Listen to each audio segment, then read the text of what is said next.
தோழர் வந்து காலையில கூப்பிட்டது தான் இந்த தலைப்பை எனக்கு கொடுத்தாரு.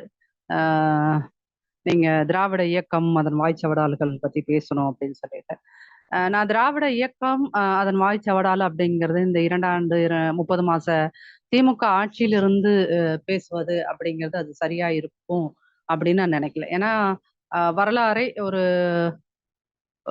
300 400 வருஷங்களுக்கு பின்னாடி எடுத்துட்டு போயிட்டு அங்கிருந்து இன்னைக்கு இருக்கிற இந்த 30 மாச திமுக ஆட்சியோடு கொண்டு வந்து நிறைவு செய்வது அப்படிங்கிறது இது ஒரு மிகப்பெரிய வேலை. மிகப்பெரிய கிட்டத்தட்ட ஒரு சின்ன ஆய்வும் கூட. அந்த ஆய்வு அப்படிங்கிறது ஒரு இணைய வழியில ஒரு அரை மணி நேர பேச்சிலேயோ 3/4 மணி நேர பேச்சிலேயோ கொண்டு வருவது சாத்தியமா அப்படிங்கிறதும் எனக்கு தெரியல. ஆனால் நான் இதை முடிந்த அளவுக்கு சரியா பிரசன்ட் பண்ணணும் அப்படின்னு நினைக்கிறேன். நம்ம இருக்கிற அத்தனை பேருக்கும் இந்த கருத்து முழுமையா போய் சேரணும். இடையில் உங்களுக்கு ஏதாவது இது குறித்தான விவாதங்கள் அல்லது சந்தேகங்கள் இருந்தா அது இறுதியில நீங்க கேட்டீங்கன்னா அதுக்கான ஒரு கலந்துரையாடல். இது ஆக்சுவலா ஒரு ஒரு பேச்சு ஒரு உரை அப்படிங்கிறத விட இது ஒரு கலந்துரையாடலாக இருந்தா நல்லது அப்படின்னு நான் நினைக்கிறேன்.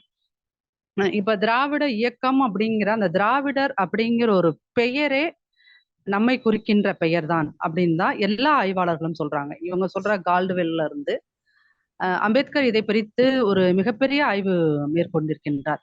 அந்த ஆய்வுகளின்படியும் திராவிடர்கள் என்றால் இந்த சிந்து சமவெளி நாகரத்திற்கு உட்பட்ட காலத்தில் இருந்து எடுத்துக்கொள்கின்ற ஆய்வுகளின்படி இந்த இந்திய மண்ணில் இப்போது இருக்கின்ற இந்த இந்திய மண்ணில் வாழ்கின்ற பூர்வ குடிகள் தான் திராவிடர்கள் என்கிறார்கள்.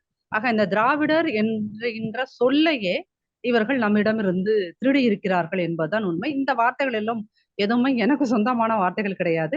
இது ஏற்கனவே வந்து மிகப்பெரிய வரலாற்று நூல்களை எல்லாம் படித்து ஆய்வு செய்து எழுதிய ஐயா கமலநாதன் அவர்கள் இதை குறிப்பிடுகிறார். திராவிடர் அப்படிங்கிற சொல்லே வந்து நம்மை குறிப்பதற்கான சொல்.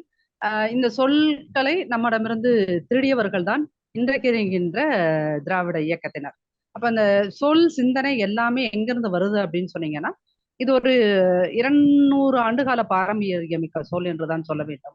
ஏன்னா அந்த திராவிட இயக்க இது மகா சபை அந்த சபையை நிறுவியவர்களில் இருந்து அங்கிருந்துதான் இந்த பறையர் முன்னேற்றம் அல்லது பறையர்களுக்கான இதை வந்து மொத்த பட்டியலினம் அப்படின்னு என்னால எடுத்துட்டு போக முடியல. ஏன்னா நான் படித்த புத்தகங்களில் இருந்து இதை புரிந்து கொள்வது என்பது இங்கு இன்னைக்கு இருக்கின்ற இந்த மெட்ராஸ் சென்னை மாவட்டத்திலிருந்து இந்த சென்னை மாவட்டம் மெட்ராஸ் பிரசிடென்சியாக இருந்த காலத்துல அந்த 19வது நூற்றாண்டு காலத்திலிருந்து இங்கு ஏற்பட்ட அதுவும் குறிப்பாக மிக குறிப்பாக பறையர் சமூக மக்களிடம் ஏற்பட்ட ஒரு மிகப்பெரிய எழுச்சியே தான் இந்த ஒட்டுமொத்த தென்னிந்தியாவுக்குமான ஒடுக்கப்பட்ட மக்களின் விடுதலைக்கு பல இடங்களில் அதற்கு காரணமாக இருக்கிறது. மிக குறிப்பாக சொல்லணும் அப்படின்னு சொன்னீங்கன்னா 1930களில் 2வது வட்டை மேசை மாநாட்டில் டாக்டர் அம்பேத்கர் கூட இங்கிருந்து ததர் அட்டமலை சீனிவாசன் அங்கு சென்று அங்கிருந்த ஆங்கிலேயர்களிடம் இங்கு ஒட்டுமொத்த இந்தியாவிலும் ஒடுக்கப்பட்ட மக்கள் எவ்வாறெல்லாம் சாதியின் பேரால் தீண்டாமையால் ஒடுக்கப்படுகிறார்கள் என்கின்ற பிரச்சனையை எழுத்துப்பூர்வமாக பேசிய பிறகுதான் அது பெரிய அளவுல இங்க கவனம் பெறுகிறது.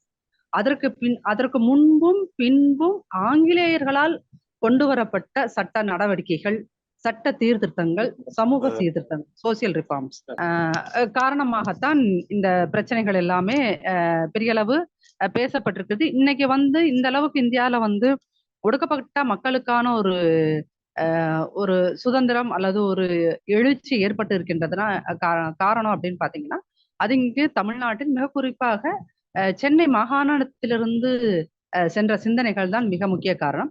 அந்த சிந்தனையின் தொடக்க புள்ளியாக அயோத்திதாச பண்டிதர்ல இருந்து ஆரம்பிக்க வேண்டும் என்றே நான் நம்புகிறேன். அங்கிருந்துதான் வந்து இந்த பறையறின மக்களோட எழுச்சி அப்படிங்கிறதே ஆரம்பிக்குது. ஏன்னா இங்கு திரும்ப திரும்ப ஒரு பொய் கட்டமைக்கப்பட்டிருக்கிறது. திராவிட இயக்கம் தோன்றிய பிறகு அல்லது அதுக்கு முன்னாடி இந்த சமூக நீதி இயக்கம்னு ஒண்ணு தோன்றின பிறகுதான் நீதி கட்சின்னு ஒண்ணு தோன்றின பிறகுதான் வந்து இங்கு ஒட்டுமொத்த ஒடுக்கப்பட்ட மக்களுக்குமான ஒரு மகிழ்ச்சி ஒரு எழுச்சி உண்டாயிருக்குது அப்படிங்கிற மாதிரியான ஒரு பொய்யான பிம்பம் கட்டமைக்கப்படுது. அந்த பொய்யான பிம்பத்துல இப்போ ரீசெண்டா ஒரு 2 வருஷத்துக்கு முன்னாடி பாத்தீங்கன்னா நம்ம ஆர் எஸ் பாரதி திமுகவோட அமைப்பு செயலாளர் திரு ஆர் எஸ் பாரதி அவர்கள் ஒரு ஒரு பொய்ன்னு தான் அதை சொல்லணும், ஒரு கட்டுக்கதை. என்ன சொல்லியிருப்பாரு அப்படின்னா, ஒரு நீதிபதியாக ஒரு பட்டியலினத்தவரை ஒரு தலித்த நீதிபதியா ஆக்குனது கலைஞர் அவர்கள் இட்ட பிச்சை அப்படின்னு அது சொல்லியிருப்பாரு. ஆனா கமலநாதன் ஐயா அதை தன்னுடைய ஒரு புத்தகத்துல குறிப்பிட்டு சொல்லும் போது அதை நான் இங்க வாசிச்சு காட்டணும்னு நினைக்கிறேன். என்ன அப்படின்னா, இந்த பதவிக்கு தேர்ந்தெடுக்கப்பட்ட நீதிபதி வரதராஜன் தேர்ந்தெடுக்கப்பட்ட வேளையில் செஷன்ஸ் நீதிபதிக்குரிய அந்தஸ்தில் நீதிமன்றங்களின் பணி வரம்பு நிர்ணய குழுவில் ஒரு உறுப்பினராக இருந்தார். அடுத்த பதவி உயர்வு இயல்பாகவே உயர் நீதிமன்ற நீதிபதி பதவியே. நீதிபதி வரதராஜன் மிக கீழ்மட்டத்திலுள்ள மாவட்ட நீதிபதி என்ற நிலையிலிருந்து செஷன்ஸ் நீதிபதி எனும் அந்தஸ்துக்கு தம்மை தாமே உயர்த்தி கொண்டவர். எந்த ஒரு காரணம் இல்லாதிருந்த அவரது பணி அனைத்து தரப்பினராலும் கட்டப்படுகிறது அப்படின்னு சொல்ற கமலநாதன் ஐயா. இதுல கருணாநிதி அவர்கள் செய்த தில்லாலங்கடி வேலைகள்னு ஒண்ணு இருக்கும் இல்லையா, அவர் அந்த மாதிரி ஒரு வேலைகளை அவர் செய்யாம இருந்தால்தான் ஆச்சரியம். அங்க அவர் என்ன சொல்றாரு அப்படின்னு சொன்னா, இவர் இந்த வரதராஜன் அவர்கள் நீதிபதி ஆயிடக்கூடாதுன்னு என்ன பண்றாருன்னா, நீதிபதி வரதராஜனை தமிழ்நாடு பொதுப்பணி தேர்வாணையத்தின் ஒரு உறுப்பினராக்கிவிட திமுக முயற்சி செய்தது. நீதிபதி வரதராஜன் தமது இசைவினை தந்திட மறுத்தார். அவர் அந்த தேர்வாணையத்தோட ஒரு மெம்பரை ஆக்கணும்னு ட்ரை பண்ணப்ப அவரு அதுக்கு ஒப்புதல் அளிக்க மறுத்துட்டாரு. அதனால அவர்கள் சென்னை உயர்நீதிமன்ற தலைமை நீதிபதி மூலமாகவும் முயற்சி செய்தார்கள். அவர்களுடைய கோரிக்கையை அவரும் நிராகரித்தார். நீதிபதி வரதராஜன் உயர்நீதிமன்ற நீதிபதியாக நியமனம் பெறுவது 6 மாதங்களாக தாமதப்படுத்தப்பட்டது. அப்போ ஒரு நீதிபதி அவருக்கு எல்லா தகுதியும் இருந்திருக்குது, திறமையும் இருந்திருக்குது. அப்புறம் ஆட்டோமேட்டிக்கா அவரு இடஒதுக்கீட்டின் மூலமாக அவர் நீதிபதி ஆகிறதுக்கான தகுதிகள் இருந்த போதும் அவரை வேணுக்குனே 6 மாசம் இழுத்தடிச்சு அதுக்கப்புறம் தான் அந்த நீதிபதி பதவி அவங்களுக்கு கொடுக்கப்பட்டிருக்கிறது. அப்படிங்கும்போது இங்க இவர்கள் சொல்லுகிறார்கள் இல்லையா, இந்த கட்டுக்கதைகள், கலைஞர் போட்ட பிச்சை அப்படிங்கிறது, இதுக்கு என்ன அப்படின்னு சொன்னா, இந்த மாதிரி திராவிட இயக்கத்தில் பொய் சொல்வதையே ஒரு கலையாக வளர்த்தெடுத்தவர்கள் என்றுதான் சொல்ல வேண்டும். திராவிட இயக்கத்தையும் நீங்கள் அந்த பொய்களையும் அவர்களுடைய கட்டுக்கதைகளும் அது அவர்களுக்கு ஒரு 100 ஆண்டு நீதி கட்சி தோன்றி 1920 இப்ப 2020 என 100 ஆண்டுகள் அந்த கட்சியில இந்த மாதிரியான கட்டுக்கதைகள் மட்டுமே தான் அவங்க இந்த சமூகத்துல திரும்ப திரும்ப சொல்லி நம்ம கிட்ட ஒரு இன்ஃபியாரிட்டி காம்ப்ளெக்ஸ், தம்பி எனக்கு முன்னாடி பேசின தம்பி தங்கரசன் சொன்ன மாதிரி நமக்குள்ள ஒரு தாழ்வு மனப்பான்மையை அவர்கள் உருவாக்க வேண்டும் அப்படின்னு நினைக்கிறாரு. ஆனா இன்னைக்கு இந்த பறையர் சமூகமோ அல்லது ஒட்டுமொத்த பட்டியலின சமூகமோ பெற்றிருக்கின்ற வளர்ச்சிக்கும் நீதி கட்சிக்கும் யாதொரு தொடர்பும் இல்லை என்பது மட்டுமே இங்க உண்மை. அதைத்தான் இந்த புத்தகம், அவர் கமலநாதன் எழுதிய புத்தகம் உங்களில் சிலர் வாசித்திருக்க கூடும். அதுதான் அந்த திரும்ப திரும்ப அந்த விஷயத்த இவங்க வலியுறுத்துறாங்க. 2வது, இன்னைக்கு கல்வியில் பட்டியலினத்தவர்கள் குறிப்பாக பறையர்கள் பெற்ற வளர்ச்சி அப்படிங்கிறது, இன்னைக்கு நான் இங்க உட்கார்ந்து பேசுறது அப்படின்னாலும் எனக்கும் நான் பெற்ற கல்விக்கும் என் தந்தையார் பெற்ற கல்விக்கும் அல்லது என்னுடைய சகோதரர்கள் பெற்ற கல்விக்கும் என் குழந்தைகள் பெற்றுக் கொண்டிருக்கின்ற கல்விக்கும் நீதி கட்சிக்கும் திராவிட இயக்கத்துக்கும் யாதொரு தொடர்பும் இல்லை என்பது மட்டுமே சத்தியம். அப்ப உண்மை என்ன? உண்மை என்ன அப்படின்னு சொன்னீங்கன்னா, நான் இங்கு பேசிக் கொண்டிருப்பதற்கு மிக முக்கிய காரணம் என் பகுதியில் வேலை பார்த்த கிறிஸ்தவ மிஷனரிகள். நீங்கள் ஒவ்வொருவரும் உங்கள் ஊரில் வேலை செய்த ஒரு 200 ஆண்டுகளுக்கு முன்னாடி, ஏன்னா போர்ச்சுகீசியர்கள் வந்த 16வது நூற்றாண்டிலிருந்தே இங்கு பறையர்களுக்கு கல்வி என்பது ஓரளவு கிடைக்கக்கூடியதாக இருந்தது. அப்ப இந்த கல்வி அப்படிங்கிறது இந்த அளவுக்கு கிடைத்திருக்கிறது என்றால் அதற்கு மிக முக்கிய காரணம் இங்கு வந்த பிரிட்டிஷ் அரசாங்கமும் இங்கு வேலை பார்த்த கிறிஸ்துவ மிஷனரிகளா அது அமெரிக்கால இருந்து வந்திருக்கலாம், பிரிட்டிஷ்ல இருந்து வந்திருக்கலாம், போர்ச்சுகீஸ்ல இருந்து வந்திருக்கலாம். இந்த மாதிரி வந்த மருத்துவம், கல்வியும் மருத்துவமும் இந்த அளவுக்கு கிடைச்சிருக்கு அப்படின்னு சொன்னா அது நமக்கு கிடைத்திருப்பது, குறிப்பாக பட்டியலினத்துக்கு கிடைத்திருப்பதற்கு மிக முக்கிய காரணம் நீங்கள் அது அந்த ஒட்டுமொத்த பெருமையையும் பிரிட்டிஷாருக்கும் ஆங்கில மிஷனரிகளுக்கு தான் கொடுக்கணும். இன்னைக்கு இங்கிருந்து மெட்ராஸ்ல இருந்து நீங்க வேற எந்த பக்கம் ஒரு ஒடிசாவுக்கோ இல்ல ஒரு ஜார்க்கண்டுக்கோ பீகாருக்கோ போனீங்கன்னா அங்க இருக்கிற பட்டியலினத்தவர்களுக்கு இவ்வாறான கல்வியும் மருத்துவத்திலையும் ஒரு பெரிய மறுமலர்ச்சி ஏற்படாததுக்கு மிக முக்கிய காரணமாக ஆய்வாளர்கள் இல்ல, பொதுவா நாம கண்டுபிடிக்கக்கூடிய ஒரு உண்மை என்னவாக இருக்கும் அப்படின்னு சொன்னீங்கன்னா, அங்கு இம்மாதிரியான மிஷனரிகள் பெரிய அளவுல வேலை பார்க்கல. எங்கெங்கெல்லாம் மிஷனரிகள் பெரிய அளவுக்கு கிறிஸ்தவ மிஷனரிகள் வேலை பார்த்துக்கிறதோ அங்கு எல்லாம் பட்டியலினத்த மக்கள் பெருமளவில் மதம் மாறி இருக்கிறார்கள், கிறிஸ்தவர்களாக மதம் மாறி இருக்கிறார்கள். கிறிஸ்தவரமாக மதம் மாறியவர்களுக்கு நல்ல கல்வி கிடைத்திருக்கின்றது, 3 வேளையும் நல்ல உணவு கிடைத்திருக்கிறது. ஏனென்றால் அவர்கள் நிறைய பள்ளிகளையும் உருவாக்கிக்கிறார்கள். அந்த பள்ளிகளில் போய் படிக்கிறது. அதுக்கு முன்னாடி இங்க தில்லை பள்ளிக்கூடம்னு இருந்திருக்குது. 15வது 14வது நூற்றாண்டு அப்படின்னு பின்னாடி போக போக இங்க ஒரு சாராருக்கு மட்டுமே கல்வி என்பது கிடைத்திருக்குது. நமக்கு கல்வி கிடைத்த காலகட்டத்தில் சூத்திரர்களுக்கு கூட கல்வி கிடைக்கவில்லை என்பதுதான் நாம் இங்க அறியக்கூடிய ஒரு மிக முக்கியமான செய்தி. 19வது நூற்றாண்டுல உங்களுக்கு சாராட்டக்காரன் ஒரு காலேஜ்ல உருவாக்கி அந்த கல்லூரியில் அந்த சாராட்டக்கார் காலேஜ்ல கிட்டத்தட்ட ஒரு 16, 17 ஆதி திராவிட பெண்கள் அந்த காலகட்டத்திலேயே படித்திருக்கிறார்கள், பட்டம் பெற்றிருக்கிறார்கள். அப்படின்னா அப்போ ஒரு 2 நூற்றாண்டு ஒரு சூத்திரருக்கு கிடைத்த கல்வியும் மருத்துவ வசதியும் முன்கூட்டியே வந்து ஒரு பட்டியலினத்தவருக்கு கிடைத்திருக்கிறது என்றால் அதற்கு மிக முக்கியமாக அன்றைக்கு இருந்த கிறிஸ்தவ மிஷனரிகளும் பிரிட்டிஷ் அரசாங்கமும் இதற்கு மிக முக்கிய காரணம். அப்படிங்கிறது தான் இந்த விஷயத்துல நான் உங்கள்கிட்ட சொல்ல இருக்கணும் அப்படின்னு ஆரம்பிச்சது. ரெண்டாவது வந்து இப்போ இங்க ஒரு கட்டுக்கதை சொல்றாங்க இல்லையா, இப்போ அந்த சென்னை மேயர் வந்து பிரியா இங்க வந்து அவங்கதான் வந்து பட்டியலத்தோட ஒரு மேயரா வந்து நாங்க தான் கொண்டு வந்தோம் அப்படின்லாம் திராவிட இயக்கம் ஒரு பெரிய பிரச்சனை, ஒரு என்னது பெரிய வாய் சவடால் என்றுதான் சொல்ல வேண்டும். வாய் சவடால், திமுரு, தெனாவட்ல ஒரு இதை சொல்லிட்டு இருக்காங்க. ஆனா சுதந்திர இந்தியாவுக்கு முன்னாடியே உண்மை என்ன அப்படின்னு பாத்தீங்கன்னா, சுதந்திர இந்தியாவுக்கு முன்னாடியே சென்னை மாநிலத்தின் உள்ளாட்சி கழகங்களின் சட்டம்னு ஒண்ணு இருந்திருக்கு. சென்னை மாநிலங்களின் உள்ளாட்சி கழகங்களின் சட்டம் 1920 அப்படின்னு இருந்திருக்குது. அந்த சட்டத்தின்படி இங்க வந்து பலர் சுவாமி சகஜானந்தா வந்து சவுத் ஆர்கா டிஸ்ட்ரிக்ட் சிதம்பரத்தோட நகர்மன்ற உறுப்பினரா இருந்திருக்காரு. நாகலிங்க பண்டாரம் அப்படிங்கிறவர் செங்கல்பட்டு மாவட்டத்தில் உள்ள காஞ்சிபுரம் நகராட்சி மன்றத்தோட தலைவரா இருந்திருக்கிறாரு. சுதேசமித்திரன் எனும் தமிழ் நாளிதழில் கூறப்பட்டிருந்தபடி கோயம்புத்தூர்ல திருப்பூரை சேர்ந்த 2 தலித்துகள் நகராட்சி பதவிக்கு நியமிக்கப்பட்டிருக்கிறார்கள். அப்படி இது ஒவ்வொன்றுமே என்ன அப்படின்னா, இவர்கள் சொல்கின்ற அந்த கட்டுக்கதைகள் இருக்கு இல்லையா, எங்களால்தான் நீங்க மேயர் ஆனீங்க, இல்ல எங்களால்தான் நீங்க அதானீங்க, எங்களால் இது எல்லாமே பிரிட்டிஷ் காலத்துல அந்த 1920கள் அப்படிங்கிறது உண்மையிலுமே நம்மளுடைய மறுமலர்ச்சிக்கு வந்து பெரிய அளவுல வித்திட்ட ஒரு வருஷமாகத்தான் இருக்கணும். அந்த மாதிரிதான் இந்த நேரத்துல இங்க பல மாற்றங்கள் கொண்டு வரப்பட்டன. அந்த மாற்றத்துல மிக முக்கியம் அப்போதே வந்து இப்படி ஒரு சட்டம் கொண்டு வரப்பட்டு அன்றைக்கு இந்த இடஒதுக்கீட்டின் அடிப்படையில் நமக்கு அங்க நாம பதவி வைத்திருக்கோம். அதனால இன்னைக்கு தான் இவங்க அந்த சுதந்திர இந்தியாவில தான் அது ஏதோ இவர்கள் போட்ட பிச்சையாகத்தான் நம்ம எந்த ஒரு மாமன்றத்திலையும் எந்த மேயர் பதவி வகிக்கவில்லை. இவர்களுக்கு முன்னாடியே 1920களில் இருந்தேயே இந்த மாதிரியான பதவிகளை நம்ம வழி வகிச்சுக்கிட்டு வரோம் ஆண்டாண்டு காலமா அப்படிங்கிறத நம்ம தெரிஞ்சுக்கணும். அதுக்கப்புறம் வந்து இந்த மாநில அரசுகளில் இருக்கின்ற ஒவ்வொரு அதிகாரமும் அப்படிங்கிறது வந்து என்னன்னா, இந்த மாண்டேக செம்ஸ்போர்டு அரசியல் சீர்திருத்தம்னு அந்த இதை வந்து நம்ம என்னன்னா பெரிய அளவுல பேசணும்.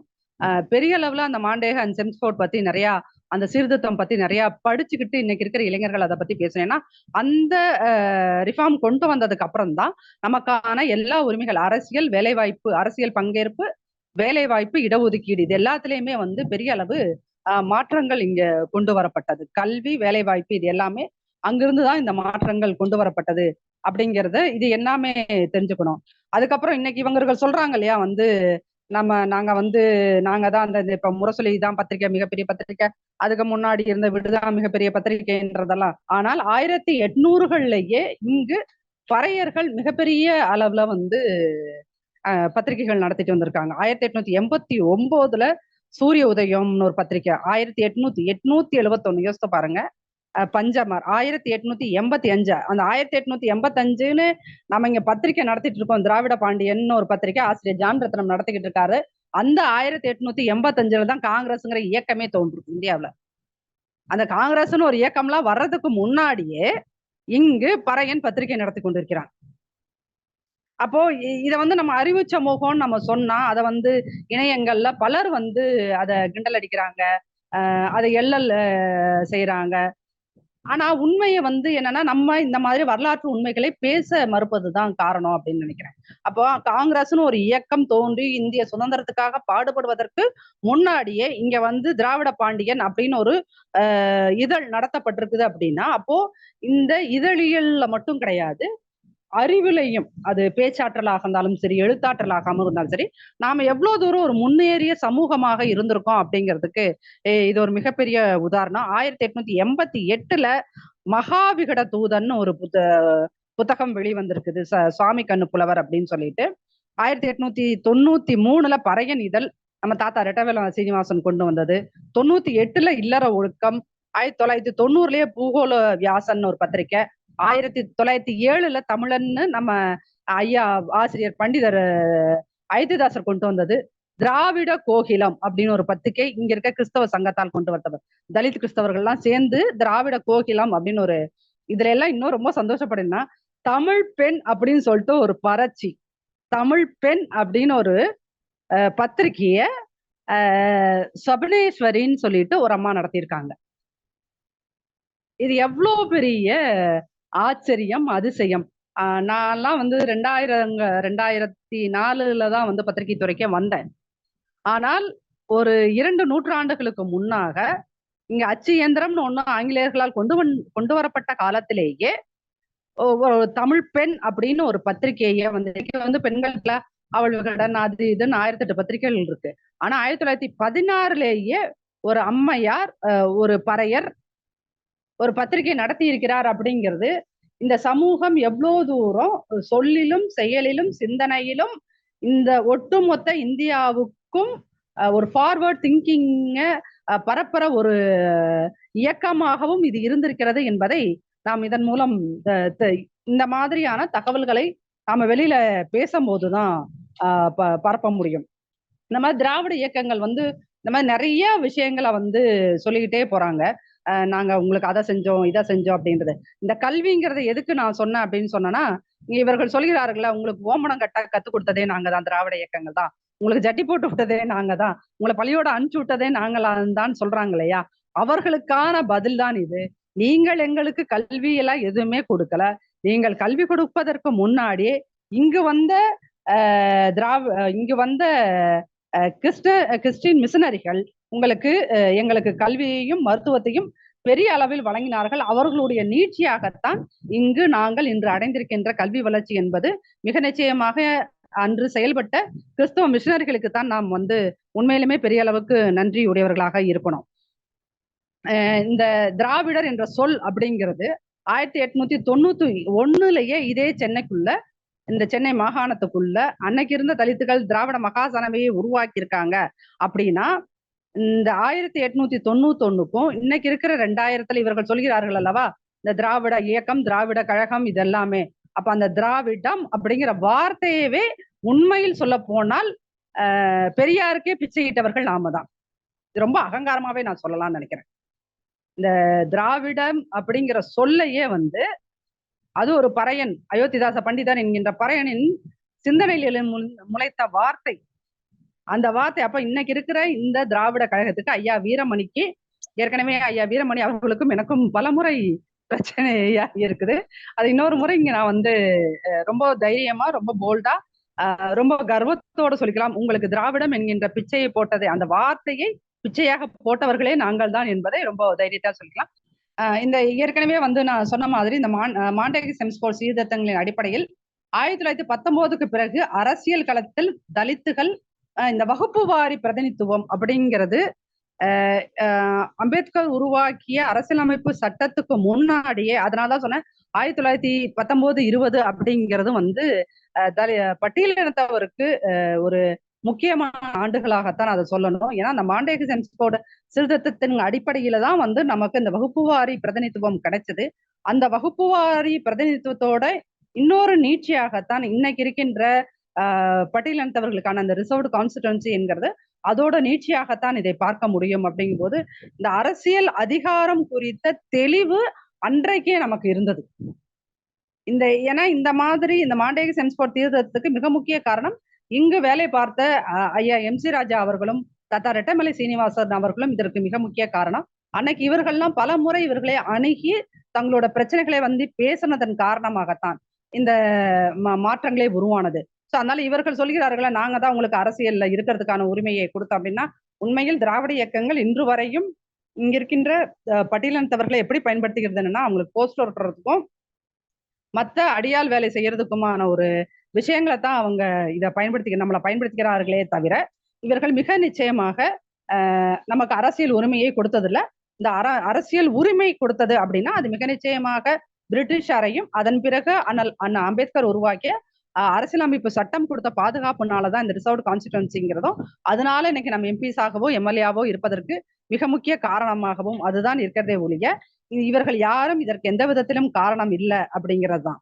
அப்புறம் சொல்றாங்களே இன்னொரு விஷயம் என்னன்னா எல்லாத்துக்குமே காரணம் பெரியார் தான் அப்படின்னா பெரியாரும் இன்னைக்கு நம்ம பட்டியலினத்தவர்கள் அடைந்திருக்கின்ற இந்த வளர்ச்சிக்கும் ஏதாவது சம்பந்தம் இருக்கா அப்படின்னு பாத்தீங்கன்னா 1925 வரைக்குமே எல்லாத்துக்குமே தெரியும் பெரியார் காங்கிரஸோட தான் இருந்தார்.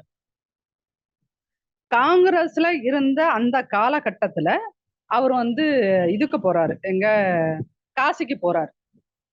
காசிக்கு போகும்போது அவர் இந்த பிராமணர்கள் நடத்துன்ற ஒரு கூட்டத்துக்குள்ள அங்க போகும்போது அவரை உள்ள வரக்கூடாதுன்னு சொல்லி அவரை வெளியே தள்ளி விட்டுறாங்க. அப்படி தள்ளி விட்டோனதான் அவரு தான் அவமானம் அடைந்ததாக கருதிய ஒரு காரணத்தினாலதான் வாழ்நாளெல்லாம் அவர் பிராமணர்களை எதிர்த்தார். அவர் உண்மையிலுமே பிற்படுத்தப்பட்ட சமூக மக்களை எல்லாத்துக்கும் உரிமைகளை வாங்கி தரணுங்கிறதெல்லாம் அவருக்கு நோக்கம் முதல்ல கிடையாது. உண்மைக்கு என்னன்னா நாம எல்லாருமே பர்சனலா நம்ம அவமானப்பட்டாதான் அந்த விஷயத்துல இருந்து வெளியே வரணும் அப்படிங்கிறது அது ஒரு உளவியல் இருக்கிறது. அப்படி இவர் காசியில பிராமணர்களால் அவமானப்படுத்தப்பட்ட காரணத்தாலதான் அது வரைக்குமே இவர் காங்கிரஸ் நல்ல கட்சி, காங்கிரஸ் எல்லாம் செய்யும் அப்படின்னு காங்கிரஸ் கூட இருந்தவர். காங்கிரஸ் கூட அந்த ஏன் காங்கிரஸ்ங்கிறது ஒரு பிராமணர்களோட கட்சி, அங்க பிராமணர்கள் தான் எல்லாம் பண்றாங்கன்னு ஒரு விஷயத்த சொல்லிட்டு அவர் வெளியேறாரு அப்படின்னா இவரு பிராமணர்களால் காசியில அவமானப்படுத்தப்பட்டது. ஆனா பெரியார் காங்கிரஸ்ங்கிறது பிராமணர்களோட கட்சின்னு சொல்றதுக்கு முன்னாடியே ஒரு 20-30 வருடங்களுக்கு முன்னாடியே அயோத்திதாச பண்டிதர் தன்னுடைய பத்திரிகையில் எழுதுகிறார். இவராது வாய் வழியே சொல்லுகிறார், அவர் எழுத்துப்பூர்வமாக எழுதுகிறார் காங்கிரஸ் அப்படிங்கிறது அது முழுக்க முழுக்க பிராமணர்களோட கட்சி, அந்த பிராமணர்களோட கட்சிகளால் தலித்துகளுக்கு பெரிய அளவு விடுதலை கிடைக்காது, மறுமலர்ச்சி ஏற்படுதாது அப்படிங்கிறத அவர் 1800லேயே 900லேயே எழுதி விடுகிறார். அதன் பிறகுதான் இவர் காங்கிரஸ் கட்சியை விட்டு பெரியார் வர்றாரு.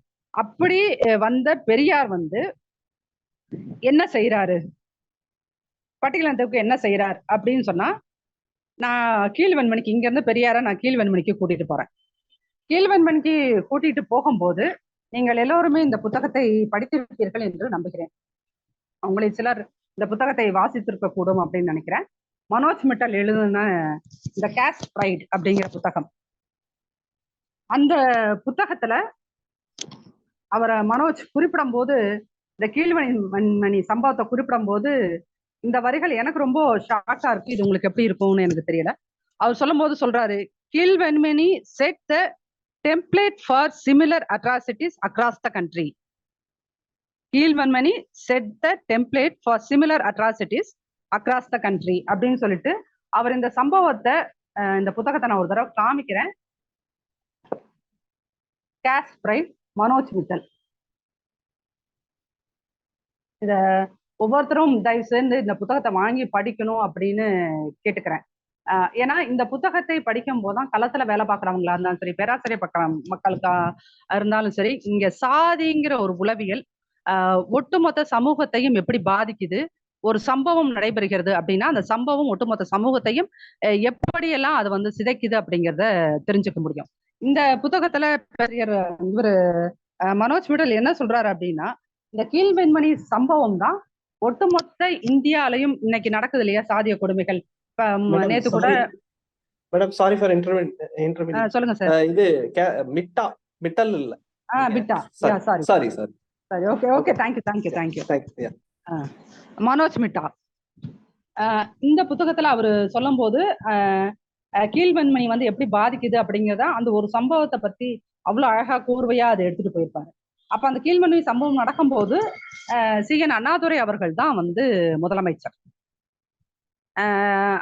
இதுல அவர் சொல்லும் போது என்ன சொல்றாரு அப்படின்னா, சம்பவம் நடந்து ஒரு வாரம் கழிச்சுதான் இப்பயும் எப்படி வேங்க வெயில் சம்பவம் போன டிசம்பர்ல நடந்தது. நானும் டாக்டர் லக்ஷ்மண், டாக்டர் கதிரவன் எல்லாரும் குரூப்பா நாங்க ஃபேக்ட் ஃபைண்டிங் போகும்போது நாங்கள் அந்த சம்பவம் நடந்து 10 நாள் கழிச்சு தான் போறோம். போகும்போது அன்னைக்கு தான் ஏற்கனவே இருந்த விசாரணை குழுவை மாத்திட்டு புதுசா சிபிசிஐடியை வந்து உள்ள வருது. சம்பவம் நடந்த ஒரு 10 நாள் கழிச்சு. அதே மாதிரிதான் இன்னைக்கு ஏன் வந்து இந்த அரசாங்கம் அப்படி ஒரு வேங்கை வயல் மாதிரியான ஒரு இந்தியாவிலேயே ஏன் ஒட்டுமொத்த உலகத்திலேயே நடக்காத ஒரு அநீதி நடைபெற்ற போதும் அது இவ்வளவு மெத்தனமா செயல்படுது அப்படின்னா அதற்கு மிக முக்கிய மூலகாரம் இந்த கீழ்வனி சம்பவம் தான். இந்த சம்பவத்தை வச்சுதான் எல்லாருமே அது ஒரு டெம்ப்ளேட்டா வச்சு யூஸ் பண்றாங்க. ஏன் அப்படின்னீங்கன்னா இந்த சம்பவத்துல கடைசி வரைக்கும் வந்து அண்ணாதுரை அவர்களோ பெரியார் அவர்களோ அன்றைக்கு இந்த பிரச்சனையில் வேலை பார்த்த கம்யூனிஸ்டுகளோ இது ஒரு சாதிய ஒடுக்குமுறைக்கான பிரச்சனையாவே அதை பார்க்கல. இதை இன்றளவும் கம்யூனிஸ்டுகளும் இடதுசாரி தோழர்களும் இதை என்னன்னா ஒரு கூலி உயர்வுக்கான போராட்டமாகத்தான் இதை திரும்ப திரும்ப வரலாற்றிலையும் பதிவு செய்யறாங்க. இந்த மாதிரி மனோஜ் மிட்டா மாதிரி ஏதோ 1-2 பேர் வந்துதான் வந்து நம்மளே கூட இதை பல காலங்கள் நான் என் கல்லூரி காலம் வரைக்கும் இது ஒரு சாதி போராட்டம் இல்ல, இது ஒரு கூலி உயர்வுக்கான ஒரு போராட்டமாகத்தான் இது நடந்துட்டு இருந்தேன் நினைச்சிருந்தேன். ஆனா அதை திரும்ப திரும்ப அதை குறித்து இந்த கீழ்மணி சம்பவம் குறித்து திரும்ப திரும்ப ஆழமாக படிக்கும் போதுதான் ஒரு உண்மை தெரிஞ்சு என்ன அப்படின்னா இது ஒரு கூலி உயர்வுக்கான போராட்டம் என்றா ஏன்னா மத்த சாதியிலையும் எல்லாருமே நிலம் கையில வச்சிருந்தவங்க கிடையாது. அதில் மற்றவர்களுமே வந்து வேலை பார்த்திருக்கிறார்கள். அப்ப அவங்கெல்லாம் கொல்லப்படாம 44 தலித்துகள் மட்டும் ஏன் கொல்லப்பட வேண்டும்? அப்ப இது வந்து என்னன்னா அண்ணாதுரை அரசாங்கமும் இதை வந்து சாதி பிரச்சனை என்பதை மூடி மறைத்திருக்கிறார்கள். அவர்களுக்கு இது தெரியாமலாம் கிடையாது. அவர்கள் இதை வந்து ஒரு சாதி பிரச்சனையா கன்வெர்ட் ஆகாம கூலி உயர்வு பிரச்சனையாவே கம்யூனிஸ்டுகள் எடுத்துட்டு போறது அது அப்படியே அவர்கள் தெரிந்துதான் அதை அனுமதித்திருக்கிறார்கள் என்றுதான் நான் இந்த பிரச்சனையை அணுகும் போது அணுகுகிறேன். ரெண்டாவது பெரியார் இந்த பிரச்சனை அப்போ வந்து திரும்ப திரும்ப நாங்கள் ஊடகங்கள்ல கேள்வி கேட்கும் போது இன்னைக்கும் ஐயா வீரமணி சொல்கின்ற பதில் என்னன்னா அந்த நேரத்துல பெரியார் வந்து ஹாஸ்பிட்டல்ல இருந்தாரு அப்படின்னு சொல்றாங்க. ஆனா ஹாஸ்பிட்டல்ல இருந்து அதுக்கப்புறம் அவர் சுகமாகி வெளியே வந்ததுக்கு அப்புறமும் இந்த கீழ்மணியின் சமூகம் குறித்து எந்த இடத்துலையும் பாதிக்கப்பட்ட பட்டியலினத்துக்கு ஆதரவாக அவர் பேசவில்லை. இதில் யாராவது திராவிட கழக தோழர்கள் இருந்தால் நான் சொல்ற இந்த கருத்து உண்மைக்கு புறம்பானது என்று நீங்கள் நம்பினால் நீங்கள் அதற்கான இல்ல பெரியார் இப்படியெல்லாம் பேசினார், இங்க பேசினார், அங்க பேசினார், திரும்ப திரும்ப ஏதோ ஒரு ஊர்ல அந்த கீழ்வெண்மணிக்கு இந்த பக்கத்து நாகப்பட்டினம் சைடு ஏதோ ஒரு ஊர்ல தஞ்சாவூர் மாவட்டத்துல அப்ப இருந்தா தஞ்சாவூர் மாவட்டத்துல ஏதோ ஒரு கூட்டத்துல அவர் ஏதோ எதிர்த்து கூட இல்ல இத பத்தி பேசியிருக்காரு அவ்வளவுதான். அப்ப கூட அதை வந்து அவர் வந்து ஒரு என்ன சொல்றது கூலி உயர்வு போராட்டமாகத்தான் இதை பேசியிருக்காரு. கம்யூனிஸ்டுகள் அவர் திட்டியிருக்காரு, விமர்சனம் பண்ணியிருக்காரு. ஆனா எந்த இடத்துலயும் அவர் சாதி பிரச்சனையாக இது பார்த்ததும் இல்லை. இது பட்டியலினத்துல 44 பேரை உயிரோடு ஒருத்தர் 2 இல்ல 44 பேர்த்த உயிரோடு எரிச்சு கொன்னதை அவர் வந்து எந்த இடத்துலயுமே தன்னோட கண்டனத்தை பதிவு செய்யல. அப்படிங்கும் போது எப்படி பெரியாரை ஒரு பட்டியலினத்தின் மேம்பாட்டுக்காக அல்லது சமூக மாற்றத்துக்காக உழைத்த ஒரு தலைவர் என்று ஏற்றுக்கொள்ள முடியும்? இரண்டாவது ஒட்டுமொத்த பிற்படுத்தப்பட்ட சமூகங்களோட மாற்றத்துக்கு டாக்டர் ராமானுஜம் நீங்க உங்க ஆடியோ கட் பண்ணுங்க.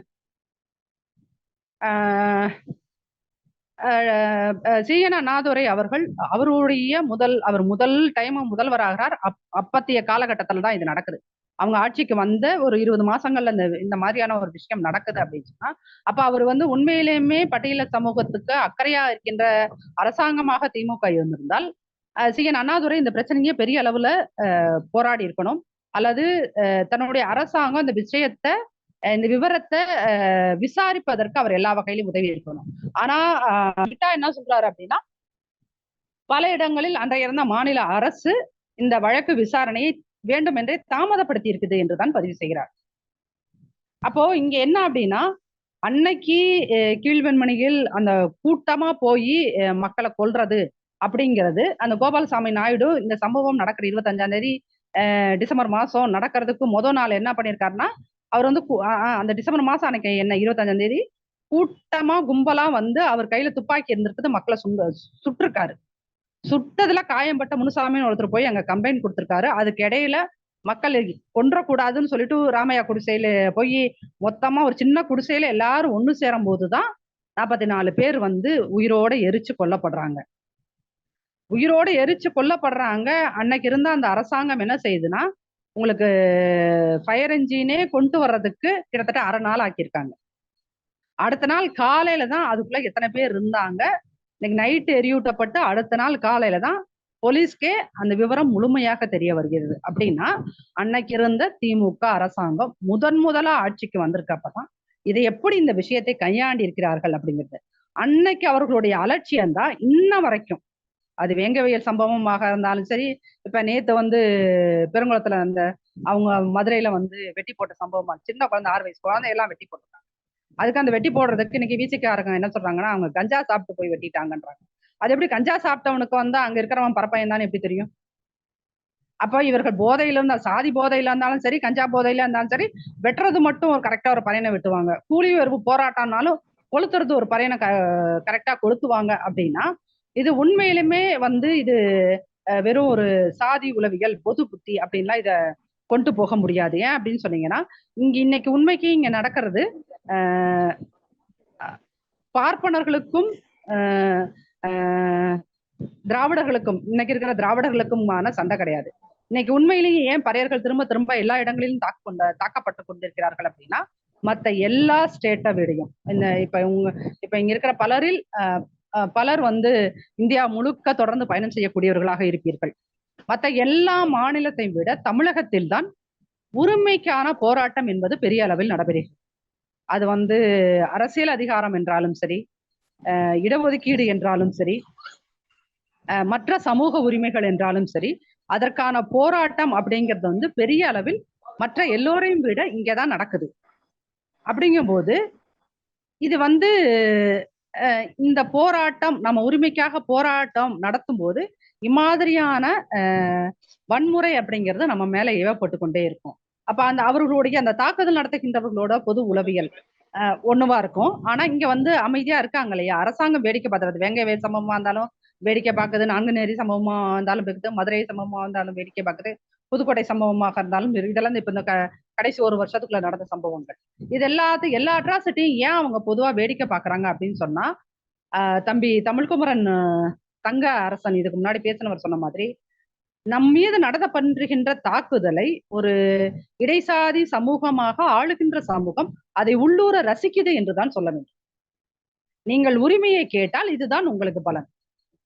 இன்ன சாதி, உனக்கு ஏற்கனவே 44 தொகுதியை விட்டு கொடுத்ததே எங்களால தாங்கிக்க முடியல, ரிசர்வ்டு தொகுதின்னு.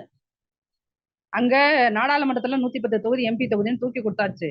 நீங்கள்லாம் இந்த பதவியில இருக்கிறதா அப்படிங்கின்ற ஒரு உணர்வு ஒரு பாப்பானுக்கு இருவதை விட பாப்பானுக்கு அடையப்பட்டு, ஏன்னா இந்த சமூக நீதி இயக்கம்னு இவங்க சொல்றாங்க இல்லையா, நீதி கட்சியோட போராட்டமே என்ன அப்படின்னீங்கன்னா, அவர்களுடைய நூற்றாண்டு கால போராட்டமே என்ன அப்படின்னீங்கன்னா, பாப்பா அந்த இடத்துல இருக்கக்கூடாது, பாப்பா ஆளக்கூடாது, பாப்பா எதுவும் செய்யக்கூடாது, பாப்பா இருக்கக்கூடிய எல்லா இடத்திலும் நாங்கள் இருக்க வேண்டும். அதுதான் இந்த நீதி கட்சி 100 வருஷம் நாங்க இதை பண்ணிட்டோம் இதை பண்ணா, அது ஒட்டுமொத்த பிசி ஓபிசி கன்சாலிடேஷனுக்காக போராடிய ஒரு இயக்கம் தான் நீதி கட்சியே ஒழிய, அது ஒருபோதும் பறையனுக்கும் பல்லனுக்குமாக போராடிய கட்சி கிடையாது. பறையர் பல்லர் சக்கிலியர் முன்னேறுவது இந்த கட்சிகளுக்கு எந்த அக்கறையும் கிடையாது. இவர்கள் முன்னேறிவிடக் கூடாது என்பதனாலதான் இன்னைக்கு ஒருவேளை பிஜேபி இந்த ரிசர்வ்டு தொகுதியை தூக்கணும்னு சொல்லி ஒரு சட்டம் கொண்டு வந்தால், ஒரு மசோதாவை கொண்டு வந்துனா எழுதி வைத்துக் கொள்ளுங்கள், மிக நிச்சயமாக அங்க டைரக்டாவோ இன்டைரக்டாவோ சப்போர்ட் பண்றதுல திமுக இருக்கு. மற்ற மாநில கட்சிகள்ல மற்றவர்கள் அதை ஓங்கி வெளியே செய்கிறார்களோ இல்லையோ, திமுக மிக நிச்சயமாக செய்யும். ஏனென்றால் திமுகவுக்கு இன்னைக்கு மிகப்பெரிய ஒரு அச்சுறுத்தலாக மாறிக்கொண்டிருப்பவர்கள் மிக குறிப்பாக தென் மாவட்டங்களில் இருப்பதை விட திருச்சிக்கு இந்த பக்கத்து இருக்கிற பறையர் எழுச்சி அப்படிங்கிறது திமுகவை மிக மிக அச்சுறுத்துகிறது. அதனாலதான் நீங்க என்ன அட்ராசிட்டி நடந்தாலும் சரி, உரிமையை கேட்கின்ற விஷயங்கள் நடந்தாலும் சரி, இது எதற்குமே அது செவி சாய்க்காது. செவி சாய்க்காமல் இருப்பதன் மூலமாக அது தன்னுடைய ஒட்டுமொத்த சப்போர்ட்டையும் இடைசாதியினருக்கு அது வழங்கிட்டு வருது. ஆக அரசியல் அதிகாரம் அப்படிங்கிறத நம்ம எந்த வகையிலும் பெற்றுவிடக்கூடாது அப்படிங்கிறது தான் திமுகவுடைய மிக நிச்சயமா அதை திமுக தான் சொல்லணும். அதிமுகவுக்கு இந்த நோக்கம் கிடையாது அப்படின்னு கேட்டீங்கன்னா, அதிமுக திமுக அளவுக்கு அவ்வளோ தூரம் ஒரு வெறுப்பை மையமாக வைத்து தொடங்கப்பட்ட ஒரு இயக்கம் கிடையாது. ஏன் அப்படின்னீங்கன்னா, நீங்க திராவிட கழகம் நீதி கட்சிங்கிறதே என்ன அப்படின்னீங்கன்னா, பிராமணர் அல்லாத சங்கம் தான். அந்த பிராமணர் அல்லாத சங்கம் என்னங்கிறது என்னன்னா, பிராமணர்களை அகற்ற வேண்டும், அகற்றிவிட்டு நாங்கள் அந்த இடத்தில் இருக்க வேண்டும் என்பதுதான் இவர்களுடைய முழு போராட்டமாவே இத்தனை வருஷமும் இப்ப நடந்துகிட்டு இருக்க போராட்டமாவும் அதுதான் நடந்துட்டு இருக்குது. இப்ப உதாரணத்துக்கு ஓபிசி இடஒதுக்கீடுக்கு பிரச்சனை வந்த போது வீரமணி ஐயா அவர்கள் திருமாவளவனை கூப்பிட்டு கூட்டம் நடத்துகிறார். விசிகேவோட சப்போர்ட்டை அவர் வாங்கிக்கிறார், கூட்டம் நடத்துகிறார். ஆனால் பிஜேபி ஆட்சிக்கு வந்த புதிதில் எஸ்சிஎஸ்டி அட்ராசிட்டி பிரிவென்ஷன் ஆக்டை தூக்கணுங்கிறதுக்காக சில மாறுதல்களை செய்த போது, அன்னைக்கு இந்த சைதா பட்டேல் கூட்டம் நடந்த போது இங்கிருந்த தலித் கட்சிகள் மட்டும்தான் ஒன்றிணைந்தது. அன்னைக்கு வீரமணி அவர்கள் வரவில்லை. அப்படிங்கும் போது என்ன அப்படின்னா, இடைநிலை சாதிகளுக்கு பிரச்சனை என்கின்ற போது நீ அன்னைக்கு பறையனா இருந்தாலும் சரி, பல்லனா இருந்தாலும் சரி, சக்லினா இருந்தாலும் சரி, என் கூட சேர்ந்துக்கோன்னு இவர்கள் பிரச்சனைக்கு நம்மளை கூட்டிக் கொள்வார்கள். அதை நாம் என்ன சொல்லிக்கிறோம் நினைச்சுக்கிறோம் அப்படின்னு சொன்னோம்னா, ஆஹா நம்மளை கூட சேர்த்துக்கிட்டாங்க, அப்ப பொது நீரோட்டத்துல நம்மளை கலக்க வச்சுட்டாங்க அப்படின்னு ஒரு மாயையை நம்புகிறோம். இவர்கள் ஒருபோதும் திராவிடம் இங்கு இருந்து கொண்டு இருக்கின்ற வரை, அது ஒரு சித்தாந்தமாக இருந்து கொண்டு இருக்கிறதை, வேறு ஏதேனும் ஒரு சித்தாந்தம் இங்க வந்தா கூட அது சாதியை இவ்வளவு தூரம் ஆழமாக மண்ணுக்குள் ஊடுருவி வைக்காது. ஆனா இந்த திராவிட இயக்கங்கள் இதுகாரும் இந்த 100 வருஷங்கள் செய்தது என்ன அப்படின்னா, ஒவ்வொரு தமிழருக்கு இடையே இருக்கின்ற சாதிய உணர்வை அதிகப்படுத்தி எல்லாத்தையும் பிரிச்சு பிரிச்சு வைக்கிற ஒரு வேலையைத்தான் இவர்கள் இந்த 100 வருடங்களில் செய்து கொண்டிருக்கிறார்களே ஒழிய, இவர்கள் பட்டியலினத்தவர்களுக்கான மறுமலர்ச்சி என்று எந்த விஷயத்தையும் செய்யவில்லை. இருக்கின்ற இடஒதுக்கீட்டையும் உள்ளொதுக்கீடு என்று பிரச்சனைகள் செய்து அதை பிரித்து கொடுப்பதில் தான் ரொம்ப முக்கியமா இருந்தாங்க. இன்னைக்கு கூட பாத்தீங்க அப்படின்னீங்கன்னா, இப்ப கூட என்ன அப்படின்னீங்கன்னா, அருந்ததியர் வரலாறை பத்தி பெரிய அளவுல திரும்ப திமுக அவர்களுடைய அல்லக்கைகளை வைத்து பேச வைக்கிறார்கள். ஏன் அப்படின்னா, அருந்ததியர்களுக்கும் பறையர்களுக்கும் இடையே ஒரு பிளவை ஏற்படுத்தணும் அப்படிங்கிறது தான். இந்த சமூகம் எல்லாம் ஒன்னும் சேர்ந்து மொத்தமா பட்டியலினாலும் வந்துருச்சுன்னா நமக்கு பிரச்சனை, அதை நம்ம வாங்குற ஓட்டுக்கு பிரச்சனை என்ன, அதுலயே அவங்க ஒரு இன்டர்னலா ஒரு பாலிடிக்ஸ் பண்ணிட்டு இருக்காங்க. ஆக இங்க இந்த திராவிட இயக்கம் அதன் சவடால்கள் அப்படிங்கிறது இது ஒரு பெரிய டாபிக். இது ஒரு half a day கூட டைம் கொடுக்காம நீங்க ப்ரிப்பேர் பண்ணி பேசணும் அப்படிங்கிறது சாத்தியமான்னு தெரியல. நான் முடிஞ்ச அளவுக்கு இதுல பல விஷயங்களை சொல்லியிருக்கேன் அப்படின்னு தான் நான் நம்புறேன்.